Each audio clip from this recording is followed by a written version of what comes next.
stavano versando il denaro, ma in pochi attimi hanno sentito la voce dei banditi e si sono trovati di fronte le canne delle pistole. Istanti terribili e la paura di trovarsi a terra in un lago di sangue. Ore 8:45 nei pressi della filiale di Intesa San Paolo in via Borgo Treviso a Castelfranco Veneto. Ad agire due malviventi con il casco che li rendeva irriconoscibili, armati di pistola e capaci di fuggire senza lasciare traccia, con un bottino che dalle prime stime ammonterebbe ad oltre i 15.000 euro.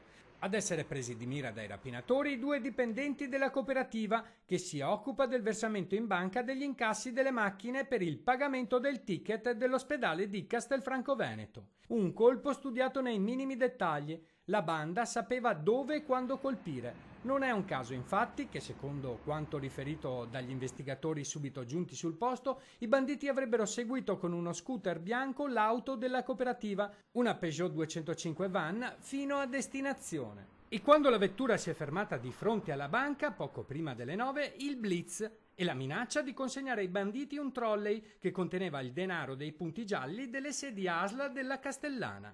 Poi la fuga, lasciando le vittime sotto shock. Dopo l'allarme, sul posto sono giunti i carabinieri di Castelfranco che hanno raccolto le testimonianze e setacciato la zona, oltre a predisporre posti di blocco nell'area. Al vaglio anche le immagini delle telecamere di videosorveglianza per cercare di individuare i responsabili.